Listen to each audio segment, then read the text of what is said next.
الرحيم. أحبتي في الله، سلام الله عليكم. معكم وفاء حموتي، خادمة ذوقكم. السلام عليكم ورحمة الله تعالى وبركاته. مشاهدي الأعزاء، اليوم غادي نقدم لكم الشامية. بسم الله على بركة الله. نبداو نقدمو في المقادير ديالنا. نحتاجو 500 غرام ديال السميدة متوسطة الحجم. نحتاجو زلافة ديال السكر سنيدة.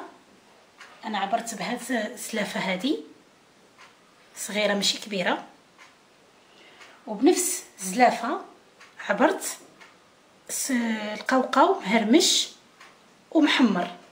بنفس الزلافه عبرت السنيده وعبرت القوقاو حمرته وهرمشته. وربع ملعقه ديال خميره الحلوى، راه مخلطين عندي انا هنايا كاملين. نحتاجو كاس نتاع العنبه عامر نتاع الزبده الدائبه مارغرين، ونصف كاس نتاع العنبه تاع ماء الزهر.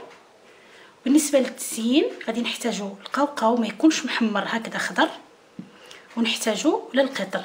السيرو ديالنا نحتاجو له زلافه ديال سنيده، بنفس الزلافه اللي عبرت السكر وعبرت القوقاو عبرت حتى سنيده، ونصف لتر ديال الماء. غليتهم لمده ديال 5 ديال الدقائق وخليتهم جانبا حتى برد لي السيرو ديالي اللي غادي نسقي به الشاميه ديالي. بسم الله نبداو في التحضير. بسم الله. انا حضرتها من قبل باش من نجي نديرها تجيني سهله، تكون عندي لي زانغريديون ديالها كاملين واجدين. ندير الكاس نتاع العنبه تاع الزبده الدائبه،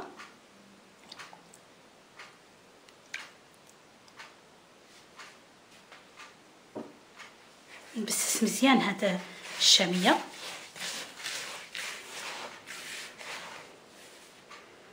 نضيف الان نصف كاس نتاع العنبه تاع ماء الزهر،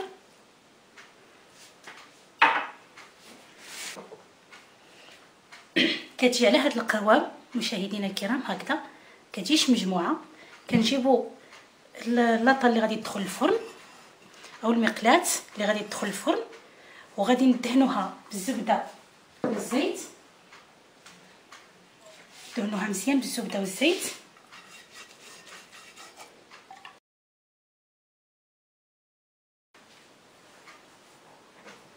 هكذا مشاهدينا الكرام، ونحطوا الخليط في المقلاة.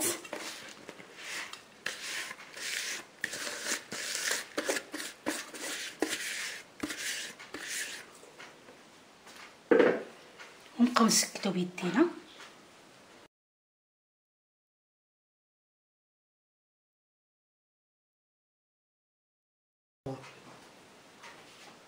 نجيبو واحد السكين بعد ما سكتناها مزيان على اللاطه، نبداو نقطعو فيها.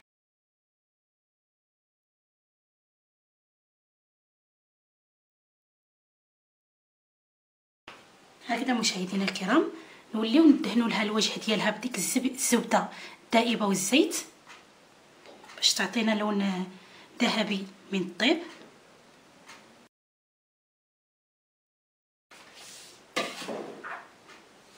هكذا مشاهدينا الكرام، غادي نجيبوا هذاك القوقاو او الكاوكاو اللي عندنا كنا ما حمرناهش، وغادي نزينوا به الوجه ديال الشاميه.